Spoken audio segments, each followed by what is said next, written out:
Hello guys, আজকের recipe হলো এরকম কষা কষা করে মুরগির মাংস রান্না করা। চলো আমরা রেসিপিতে চলে যাই। প্রথমেই আমি এখানে একটু তেল দিয়ে নিব। তেল তোমরা পরিমাপ মতো দিবা। যে যার যেরকম মাংস নিবা সেই পরিমাপ বুঝেই তেলটা দিবা। আমি প্রথমে একটু মাংসটা হালকা ভেজে নিতেছি। অনেকেই মাংস ভেজে নেয়, আবার অনেকে না নিলেও চলে, বাট মাংসটা ভেজে নিলে আমার কাছে মনে হয় টেস্টটা অনেক বেশি ভালো আসে।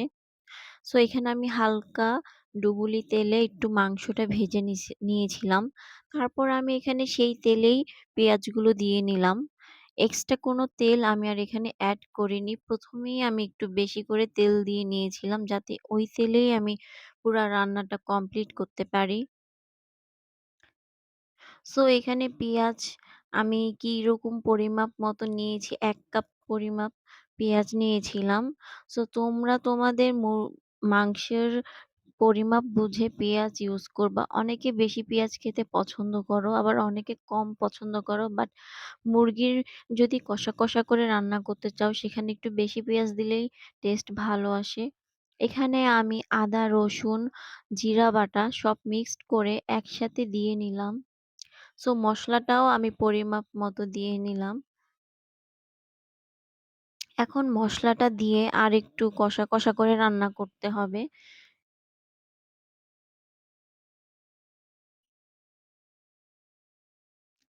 মাংসর টেস্ট বাড়বে যখন তোমার মসলা অনেক সুন্দর কষানো হবে। মসলা কষানোর সময় তাড়াহুড়া করা যাবে না। আস্তে আস্তে একটা একটা করে মসলা দিয়ে সবগুলা কষিয়ে নিতে হবে। আমি আদা, রসুন, জিরাটা কষিয়ে নিয়েছিলাম পেঁয়াজের সাথে। তারপর আমি এখানে হলুদের গুঁড়া, মরিচের গুঁড়া আর পরিমাপ মতো লবণ দিয়ে নিয়েছিলাম। লবণ আমি পরে আবার আরেকটু এড করেছিলাম। ফার্স্টেই আমি বেশি লবণ দেইনি। তাহলে টেস্টটা বুঝতে অনেক অসুবিধা হয়ে যায়। লবণ বেশি হয়ে গেলে আবার টেস্ট খারাপ হয়ে যাবে। যার জন্য আমি বেশি লবণ ইউজ করিনি। এই যে আমি সময় নিয়ে পানি দিয়ে এখানে মসলাগুলা কষিয়ে নিচ্ছি।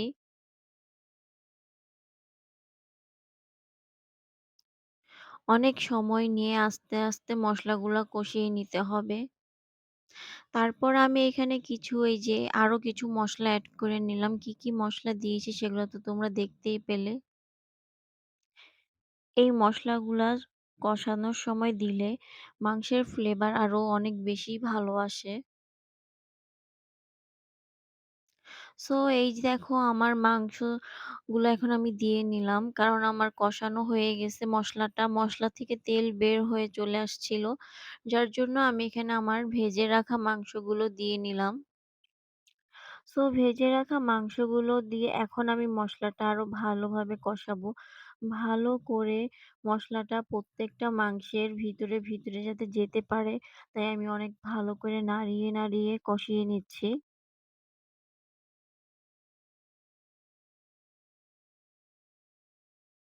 এ পর্যায়ে দেখো আমার মাংস এই পর্যায়ে আমার মাংসটা কষানো হয়ে গিয়েছে। এখন আমি এই কষানো মাংসের মধ্যে কিছু পানি এড করে ফেলবো। দেখো আমার মাংসটা কিরকম ৪-৫ টা লাল, লাল হয়ে গিয়েছে। এর থেকে বেশি কষানো যাবে না, তাতে আমার মাংসটা পড়ে যেতে পারে। যার জন্য আমি এখনই পানি এড করে ফেললাম। আর এখানে আমি পরিমাপ বুঝে পানি এড করে ফেললাম। তোমরা তোমাদের পরিমাপ মতো মাংসের পরিমাপ বুঝেই পানি এড করবা। বেশিও না কমও না, তাতে তোমাদের মাংসের টেস্ট ভালো থাকবে। তারপরে আরেকটু সময় নিয়ে মাংসটা সিদ্ধ হয়ে গেলে এ পর্যায়ে তোমরা বুঝে ফেলবা কখন তোমাদের মাংসটা আস্তে আস্তে সিদ্ধ হবে। দেখো আমার মাংস অলরেডি রেডি হয়ে গিয়েছে। আমার মাংস ভুনা একদম কষা, কষা মাংস ভুনা রেডি। দেখো এটা দেখেই বোঝা যাচ্ছে এটা কত টেস্টি হয়েছে। তোমরাও এভাবে চাইলে বাসায় কষা, কষা মাংস রান্না করতে পারো। এরকম ভুনা করতে পারো। আজকে এই পর্যায়ে শেষ করলাম। নেক্সট টাইম আবার নতুন কোনো ভিডিও নিয়ে আসবো। আল্লাহ হাফেজ।